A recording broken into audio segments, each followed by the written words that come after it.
Order की matrix है। 2x2 order की मैट्रिक्स के अंदर जैसे सपोज कीजिए एक मैट्रिक्स है हमारे पास 3 5 1 7 फॉर एग्जाम्पल, इसके डिटरमिनेंट की वैल्यू हम निकालना चाह रहे हैं। डिटरमिनेंट होता है किसी भी मैट्रिक्स की वैल्यू, उसका answer, that is called determinant. और 2x2 ऑर्डर की मैट्रिक्स डिटरमिनेंट कैसे निकालते हैं? हमेशा अगर मैं एक डिटरमिनेंट निकालना चाह रहा हूं तो उस पर नोटिस लगाऊंगा, ये है डिटरमिनेंट, ये डेल्टा से रिप्रेजेंट करते हैं। तो कैसे निकालते हैं? दिस मल्टीप्लाई दिस 3 into 7 1 के 1 into 5 21 1 के 5 कितना आ गया बेटा? 16। ये है 2x2 ऑर्डर की मैट्रिक्स के डिटरमिनेंट की वैल्यू। तो इस पूरी एक्सरसाइज के अंदर जो हमारी एक्सरसाइज चल रही है, इसमें 2x2 ऑर्डर का सीख रहे हैं आप। 3x3 का मैं बताऊंगा अगली एक्सरसाइज के अंदर। तो यहाँ पे अगर मेरी बात ध्यान सुनना, अगर यहाँ पे ये मैट्रिक्स इक्वल टू ये दिया होता x y t एंड 5 या 7 फॉर एग्जाम्पल, और आपसे एक्स वाई जेड की वैल्यू कहता है तो हम कंपेयर कर देते हैं। कंपेयर एलिमेंट्स की कंपेयर करते हैं अगर मैट्रिक्स दी हुई होती है।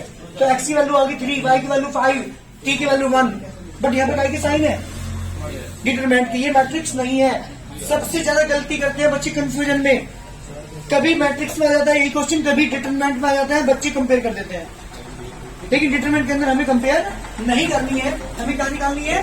डिटरमिनेंट की वैल्यू। मल्टीप्लाई करो जल्दी, 2x multiply by x minus 8 into 5, 6 into 3 minus 7 into minus 2, जी बेटा 2x स्क्वायर 1 के 40 is equal to 18 प्लस के 7 to 14, 2x स्क्वायर 1 के 40 is equal to दोनों ऐड करेंगे कितना होगा? 32, 2x square is equal to 32 plus 40, 2x square is equal to कितना होगा बेटा? 72, x square equal to 36, x equal to square root of 36, जी बेटा x इक्वल टू 160 इसका फॉर आंसर।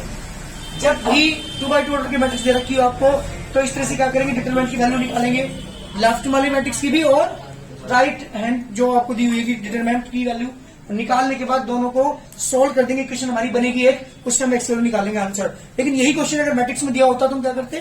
कंपेयर करेंगे, तब हमें डिटरमिनेंट की वैल्यू की जरूरत नहीं है निकालने की। नेक्स्ट देखो क्वेश्चन नंबर 9, शायद सेम क्वेश्चन मुझे करके दिखाऊंगा। 9 क्वेश्चन है जी बेटा, 9 क्वेश्चन है 2x x प्लस 3, नीचे बेटा 2 ब्रैकेट x प्लस 1, यहाँ x plus 1 equal to 1 5 3 and 3, और हमें x की वैल्यू फाइंड करनी है। जल्दी आंसर निकाल के दिखाओ उसका। डिटरमिनेंट की वैल्यू निकालिए जल्दी। 2x into x plus 1 minus का sign 2 bracket x plus 1 into x plus 3 equal to 3 minus की 15, 2x स्क्वायर प्लस की 2x माइनस की 2 मैंने लिखा, x की मल्टीप्लाई करूंगा x square plus 3x plus के x plus 3 equal to minus 12, 2x square plus की 2x माइनस की 2x स्क्वायर माइनस की 6x माइनस की 2x माइनस की 3 माइनस की 6 इक्वल टू माइनस 12, जी बेटा दोनों कैंसिल, 2x से 2x cancel, minus 6x equal to minus 12 plus 6 minus 6x equal to minus 6 cancel out, x की value 1 बेटा आंसर। ये मेरे क्वेश्चन का आंसर। x की वैल्यू कितनी आ चुकी? x की वैल्यू 1।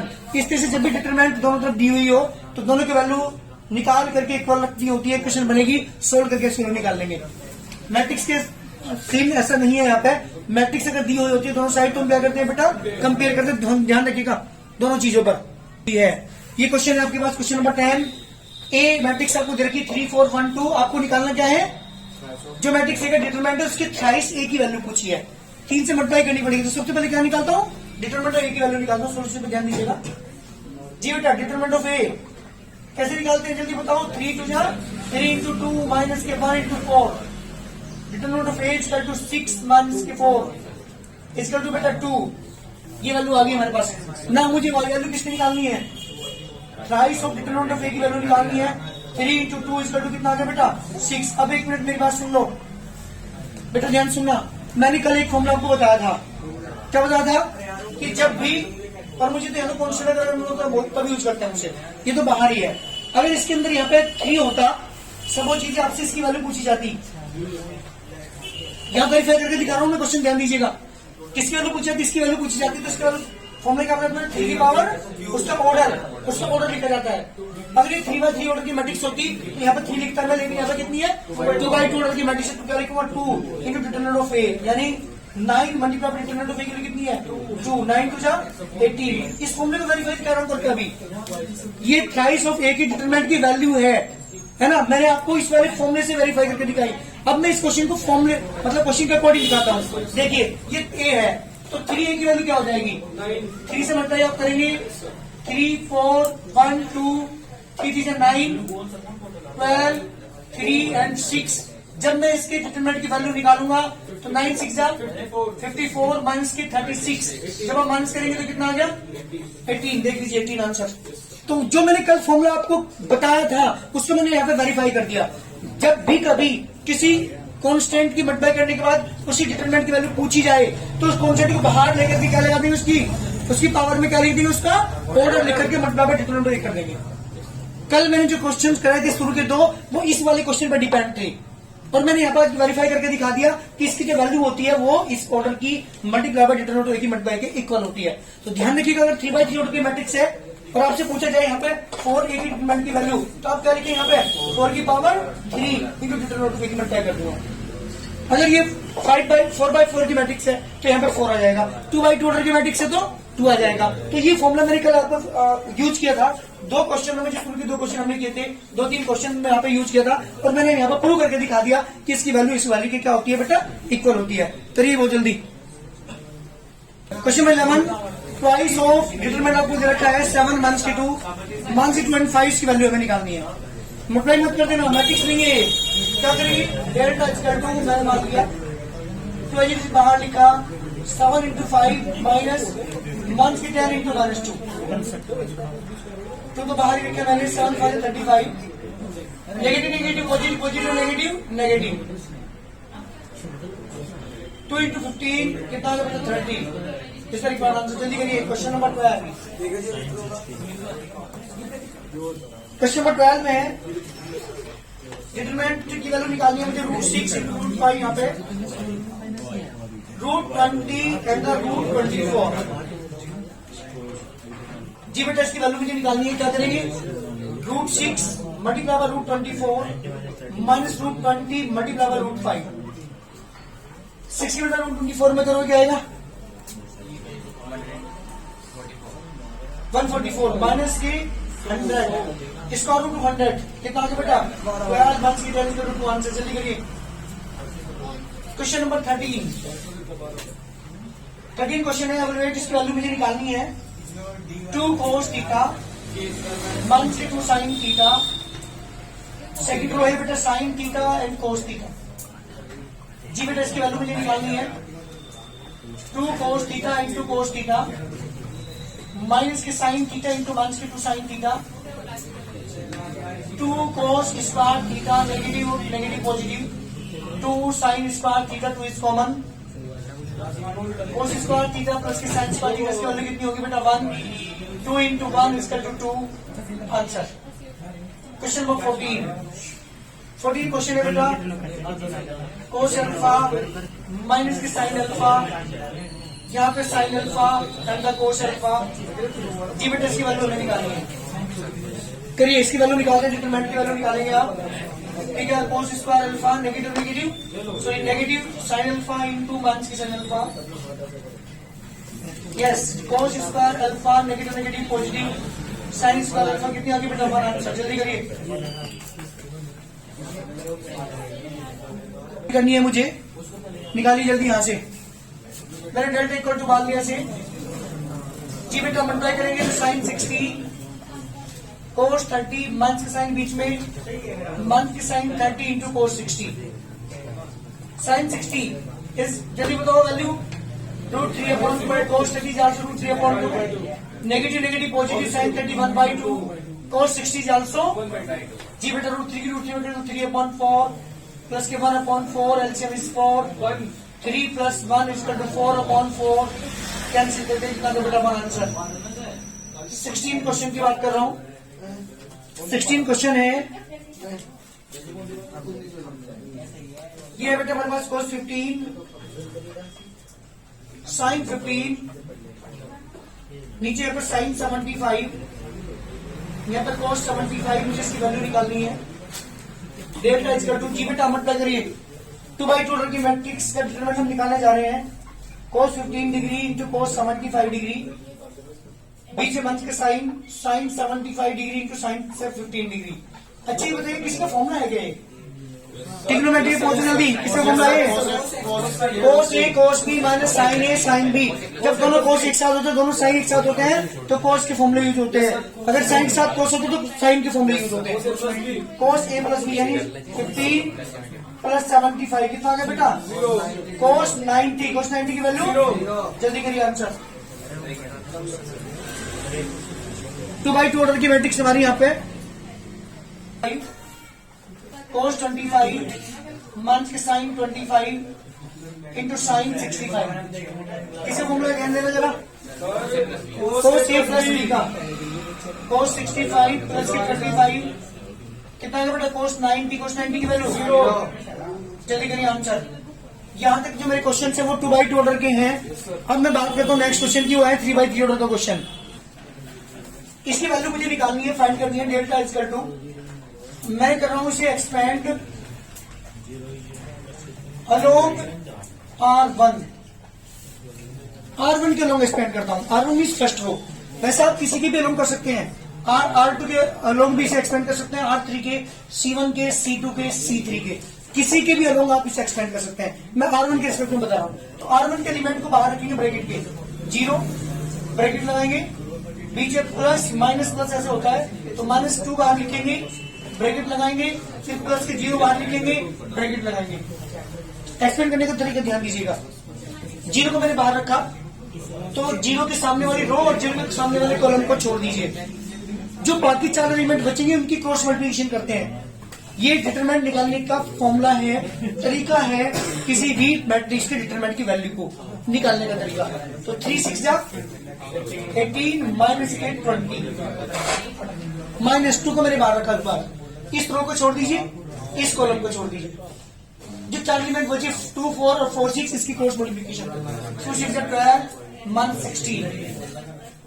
अब मैंने क्या किया है, इस वाली रो के इस वाले एलिमेंट को मैंने बाहर लिखा है तो ये रो छोड़नी पड़ेगी, ये कॉलम छोड़ना पड़ेगा। 10 -12 हमेशा इस वाले डायग्राम को पहले लिखते हैं जो मेन डायग्राम होता है। जी बेटा कितना आ गया? 0 ही आ गया। तो 0 को मल्टीप्लाई करेंगे -2 इंटू -4 प्लस ये सारा 0 आएगा, कितना का बेटा? 8 आंसर। किसकी वैल्यू होगी बेटा? इसकी डिटरमिनेंट की वैल्यू है वो कितनी होगी बेटा? 8 आंसर। जल्दी करिए। ये 3/3 ऑर्डर के मैट्रिक्स की डिटरमिनेंट की वैल्यू के निकालने का तरीका है। आप इसे किसी और के लोग भी कर सकते हैं। बताओ किसके करना चाहोगे? आंसर सी मैं यहाँ पे वेरीफाई भी कर देता हूँ। चलो 0 2 4 के यानी इसके C1 के करता हूँ। एक्सपेंड, सुनो ध्यान से, एक्सपेंड अलोंग C1 जब करोगे तो इसके एलिमेंट को बाहर लिखोगे ब्रैकेट के 0, फिर माइनस के 2, फिर ब्रैकेट लगाओगे प्लस के 4, ब्रैकेट बाहर। क्लियर? जब आपने 0 लिया है बाहर तो फर्स्ट रो छोड़ दीजिए, फर्स्ट कॉलम छोड़ दीजिए। रिमेनिंग एलिमेंट जो बचेंगे क्रॉस मल्टीप्लाई 18 माइनस के 20। सुनिएगा मैंने यहाँ पे अब के बाद में 2 एलिमेंट को बाहर लिया है। जब 2 को बाहर लिया तो ये रो छोड़ दीजिए, ये कॉलम, ये रो, ये कॉलम छोड़ने के बाद एलिमेंट बचे ये और ये, इनकी क्रॉस मल्टीप्लाई -0। इसको लिया आपकी बात 4 को, जब 4 को बाहर लिया तो ये रो छोड़ दीजिए, कॉलम छोड़ दीजिए। 2 4 जा 8 माइनस के 0। देखो बेटा आंसर कितना आएगा? 0 बाकी 24 प्लस के 32 आंसर। तो हम एक्सपेंड किसी की भी बिलोंग कर सकते हैं। R1 के, R2 के, R3 के, C1 के, C2 के, किसी की बिलोंग कर लेना। आंसर हमारा यही आएगा जो मैंने यहाँ पे पहले वाले पार्ट में निकाला है। फिर जल्दी सुनो, ये मेरे पास क्वेश्चन 19 है। इसने कहा है without expanding the determinant prove that. मुझे इसे प्रूव करना है विदाउट एक्सपेंड, बिना एक्सपेंड किए। अभी अभी जो मैंने क्वेश्चन किया था उसमें मैंने एक्सपेंड किया था R1 के रिस्पेक्ट में, C1 के रिस्पेक्ट में, लेकिन यहाँ कहा इसने विदाउट एक्सपेंड। इसी प्रॉपर्टी ध्यान दीजिएगा। नंबर 1 प्रॉपर्टी, अगर किसी भी मैट्रिक्स के किसी एक रो के तीनों एलिमेंट या किसी एक कॉलम के एलिमेंट 0 आ जाए, तीनों एलिमेंट, तो उसकी वैल्यू डायरेक्ट 0 रहती है। आंसर फर्स्ट प्रॉपर्टी है, अगर किसी मैट्रिक्स के किसी एक रो या किसी एक कॉलम का एलिमेंट क्या आ जाए तो उसका आंसर तुरंत 0। क्योंकि जब आप एक्सपेंड करेंगे ना तो 0 की वजह से सारे 0 होंगे, पक्का 100% बताओ। क्लियर? अगर किसी एक रो या किसी एक कॉलम के एलिमेंट तीनों एलिमेंट 0 हो जाए, 0 0 0 आ जाए यहाँ पे, या इस वाले में 0 0 आ जाए, या कॉलम में 0 0 तीनों एलिमेंट आ जाए, तो 100% उसके एक्सपेंशन की वैल्यू, उसके डिटरमिनेंट की वैल्यू 100% 0 होगी। नंबर सेकंड प्रॉपर्टी, अगर किसी भी मैट्रिक्स की 2 रो एक जैसी हो जाए या 2 कॉलम एक जैसे हो जाए, तो भी इसके डिटरमिनेंट की वैल्यू 100% 0 होगी। पता है क्यों? क्योंकि जब 2 रो एक जैसी आप रखेंगे और एक्सपेंड करेंगे उसे, पक्का 100% 0 आएंगे ही। तीसरा केस, अगर किसी 2 रो के एलिमेंट का रेशियो सेम हो जाए या 2 कॉलम के एलिमेंट का, तो भी इसकी डिटरमिनेंट की वैल्यू 3 जगह किसी की डिटरमिनेंट की वैल्यू 0 होती है। हालांकि प्रॉपर्टी और भी है, लेकिन फिलहाल इस क्वेश्चन के अंदर 3 बता रहा हूं। नंबर 1, किसी भी मैट्रिक्स की किसी एक रो या किसी एक कॉलम के 3 एलिमेंट अगर 0 हो जाए, उसकी डिटरमिनेंट की वैल्यू तुरंत 0 रख दो। कोई 2 रो एक जैसी हो जाए या 2 कॉलम एक जैसी हो जाए, तो तुरंत उसकी डिटरमिनेंट की वैल्यू 0 रख दो। और अगर 2 रो के एलिमेंट का रेशियो सेम आ जाए या कॉलम का रेशियो सेम आ जाए, तो भी उसकी डिटरमिनेंट की वैल्यू 0। यहाँ पर ध्यान दीजिएगा, मैं क्वेश्चन लेके चल रहा हूँ। A is equal to 41 1 5 79 7 and 9 29 5 and 3, ये मेरा क्वेश्चन है। और विदाउट एक्सपेंडिंग मुझे इसकी वैल्यू निकालनी है 0। क्या कर रहा हूं, अपनी एक्सरसाइज पढ़ी थी मैट्रिक्स के अंदर, एलिमेंट्री रो ट्रांसफॉर्मेशन, वहां पे मैंने कुछ ऑपरेशन आपको लगा कर सिखाए थे। उसका जो यूज है ना, वो यहां ही काम आएगा। मैंने क्या किया, ध्यान दीजिएगा, मैंने क्या C1 tends to C1 minus के 8C3। मेरे इस ऑपरेशन को यूज करने से ये कोई नहीं बताएगा, तुम्हें खुद सोचना है कि मैं कौन सा ऑपरेशन यूज करूं। मुझे एक फायदा यहां लगा कि अगर मैं C1 में से इसका 8 टाइम माइनस करूं, क्या बचेगा बताइएगा जरा। 41 माइनस के 8 5 जा 40, 79 माइनस के 8 9 जा 72, 29 माइनस के 8 3 जा 24, 1 7 5 5 9 3। मेरे हिसाब से मुझे कुछ मिल रहा है यहाँ से। कितना बचा 1, यहाँ कितना बचा 7, यहाँ कितना बचा 5 1 7 5 5 9 and 3 here। C1 किसके इक्वल आ गया बेटा, C2। C1 मेरी फर्स्ट रो किसके इक्वल है, सेकंड रो के इक्वल। इसका मतलब क्या हुआ, सो डिटरमिनेंट ऑफ वैल्यू की जाए इसकी कितनी होगी, 0 आंसर। अभी बताता प्रॉपर्टी नंबर 1, अगर किसी प्रॉपर्टी नंबर 2 सॉरी, अगर किसी 2 रो या किसी 2 कॉलम के एलिमेंट सेम आ जाए, तो उसकी डिटरमिनेंट वैल्यू कितनी होती है, 0 होती है। आप देख रहे होंगे इसकी 2 रो एक जैसे, 2 कॉलम सॉरी एक जैसे आ चुके, तो उसकी डिटरमिनेंट वैल्यू क्या होगी, 0। अगर आप इसे एक्सपेंड भी करना चाहें, चाहे किसी के रिस्पेक्ट में कर लेगा, तब भी वैल्यू 0 आएगी। लेकिन प्रॉपर्टी का मैंने यहाँ पे क्वेश्चन में क्या कहा था, विदाउट एक्सपेंडिंग, बिना एक्सपेंड करके मुझे इसको प्रूव करना था, तो इसके तो आंसर आ गया हमारे पास 0 आंसर। आपको अगली एक्सरसाइज में, लेकिन यहाँ पे क्वेश्चन ने क्या दिया, इसलिए मुझे यहाँ पे बीच में आपको बताना पड़ा सिंगुलर मैट्रिक्स किसे कहते हैं, a square matrix A is said to be singular if determinant of A equal to 0। किसी भी मैट्रिक्स के डिटरमिनेंट के वैल्यू पर 0 है तो 100% वो क्या है, सिंगुलर मैट्रिक्स है। मैं क्वेश्चन की बात कर रहा हूं, क्वेश्चन नंबर 20 मेरा इसी तरह का क्वेश्चन है। ए मैट्रिक्स आपको दे रखी है, इसमें 3 माइनस 2x x प्लस 1, यहाँ पे 2 और यहाँ पे 4। क्वेश्चन ने कहा कि this matrix singular then find the value of x here. ध्यान दीजिएगा, ए क्या है बेटा, इस सिंगुलर मैट्रिक्स किसे कहते हैं, सिंगुलर। सो डिटरमिनेंट की वैल्यू क्या होगी बेटा, 0। निकाल लीजिए डिटरमिनेंट की वैल्यू, क्या करेंगे, 3 माइनस के 2x इंटू 4 माइनस के साइन बीच में 2 into x plus 1 equal to 0। जी बेटा 4 × 12 माइनस के 8x माइनस के 2x माइनस के 2 इक्वल टू 0। कितना आ माइनस के 10x प्लस के 10 इक्वल टू 0, माइनस के 10x equal to minus 10, minus cancel, x की वैल्यू 1 में आंसर। तो जब भी आपको क्वेश्चन करें, एक नंबर में बहुत बार एग्जाम में आया हुआ है, बहुत बार बोर्ड में पूछा गया कि if this matrix is singular then find the value of k, a, m, n कुछ भी, या x किसी की भी वैल्यू आपसे पूछ सकता है। क्वेश्चन क्या कह देगा, that is the singular matrix. इसे कहते हैं सिंगुलर मैट्रिक्स जिसके डिटरमिनेंट की वैल्यू क्या हो बेटा, डिटरमिनेंट की वैल्यू